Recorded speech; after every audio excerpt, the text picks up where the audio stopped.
I am an artist, or at least that's what I'd like to think. I have a few pieces to my name, but the world still doesn't know who I am. I wanted to change that, and I think I almost did. It all began with a painting, my masterpiece. I envisioned it to be the Mona Lisa of our generation. Well, that may be exaggerated, but I knew I had something special on my hands, and it was nearly complete. You know how there are layers to a painting? The main focus subject and subtle background elements? Well, a lot was going on in this painting too. At its center stood a woman with flowing black hair, her piercing green eyes seeming to follow you no matter where you stood.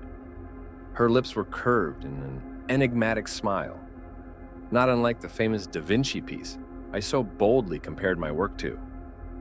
She wore a crimson dress that draped elegantly over her figure, the fabric seeming to melt into the shadowy background. Behind her, a window revealed a twilight forest scene with twisted trees and a stormy sky, flashes of lightning illuminating the corners of the canvas. On a table beside her, a bunch of red spider lilies in a crystal vase. As the days passed and I neared completion of the painting, I started noticing odd things, very subtle at first. The angle of her eyes was slightly different one day, tilted just a fraction more than I remembered painting them. The trees in the background seemed to have shifted, their branches reaching out in new directions. The lily was slightly drooped. I chalked it up to stress, the result of months spent obsessing over every brushstroke. I continued on, determined to finish my magnum opus. But then, stranger things began to happen. One morning, I noticed something missing from the painting, a small silver locket I had carefully added to the woman's neck. I was certain I had completed it the day before, but now it was gone. Confused and a little unnerved, I turned to look at some of my other work for inspiration to recreate the lost detail and continue working on the painting. That's when I saw it. There, in a landscape I had painted months ago, hung the exact silver locket I had just been searching for. It dangled from a tree branch, catching the light in a way that made it impossible to miss. I couldn't believe my eyes. I tried to justify it, thinking that I must have accidentally painted it there in some sort of creative fugue state. But deep down, I knew it was impossible. I was shaken, but I didn't have time for this. There were just a few minor finishing touches left for the masterpiece. I had to focus. The next day, as I prepared my workspace, something caught my eye in a nearby still life. Among the carefully arranged fruits and flowers was something that didn't belong. A single red spider lily that matched the ones from my masterpiece. I blinked hard, convinced my eyes were playing tricks on me. But when I looked again, the flower remained, a vibrant splash of crimson against the muted tones of the painting. I stumbled backward, knocking over an easel in my haste to get away from the canvas. As it clattered to the floor, I caught a glimpse of the painting that had been resting on it. My blood ran cold. It was a seascape I had painted years ago, but something new had appeared within it. A hand. It was reaching out from the edge of the frame. I recognized that hand, pale and delicate, with long, slender fingers and blood-red nail polish. It was the hand of the woman in my masterpiece. My breath caught in my throat as I turned slowly to face my masterpiece in making. The woman's eyes, once gazing off to the side, now looked directly at me. Her smile seemed wider, more knowing. A wave of nausea hit me as I stared at that displaced hand in the seascape. The undeniable proof that something impossible was happening. It was clear. It had been obvious. But I was in denial. I wanted to run, to leave the studio and never return. But I couldn't stop now. Not when I was finally this close to the limelight I had always dreamed of. I had to finish the painting. As I picked up my brush with shaking hands, a thought struck me like a bolt of lightning. Why had I started painting this piece? Beneath the emotional turmoil, a sudden, chilling calm washed over me as I tried to remember the inspiration for this work. My mind drew a blank. How on earth had I conceptualized this piece? Then it hit me. The memory crashed over me like a tidal wave, leaving me gasping for air. I remembered how it all started, and the sickening realization dawned that this couldn't end in a happy scenario where magic happens and all ends positively. No, this was something far more sinister. I had been compelled to create this painting. The subject of the portrait herself had appeared in my dreams one night, cruelly embedding the concept of this painting in my mind. I could still feel the icy touch of her fingers on my temples. Could still hear her whispered commands as she showed me exactly what she wanted me to paint.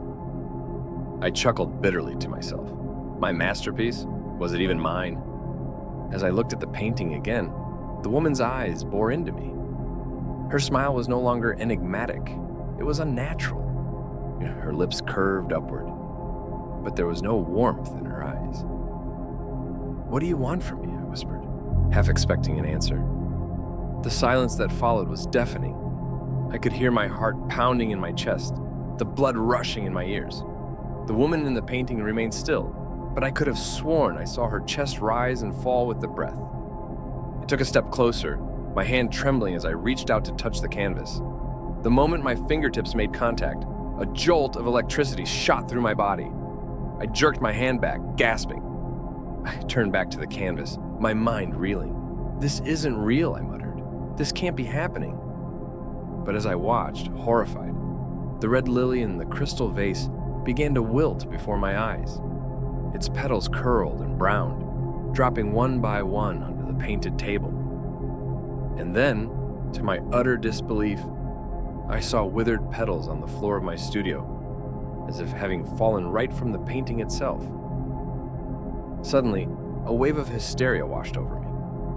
I began to laugh, which echoed through the studio.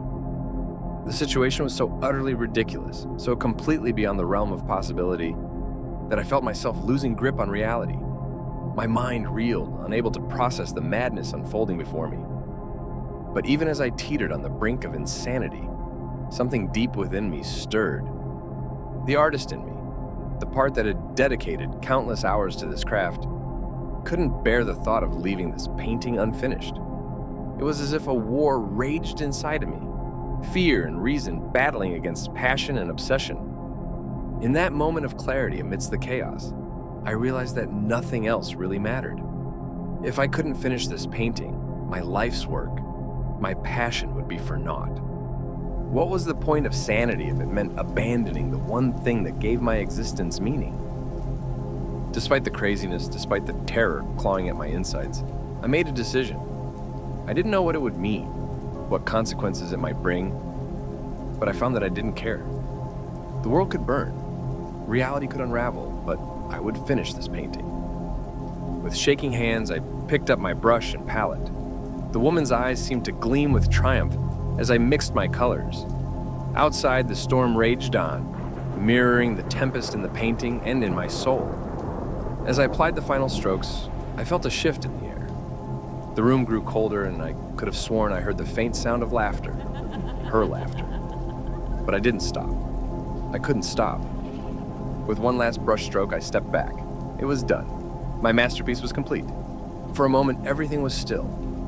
Then, slowly, impossibly, the woman in the painting began to move. Her hand, the one that had appeared in the other painting, reached out toward me. It pressed against the canvas, distorting it, pushing through. I watched, paralyzed with fear and fascination, as she emerged from the painting. Her other hand came through, then her face, her body, until she stood before me in all her terrible beauty. She smiled and said, "Thank you," her voice like silk over steel. "You've done well." I wanted to speak, to ask what was happening, but no words came out.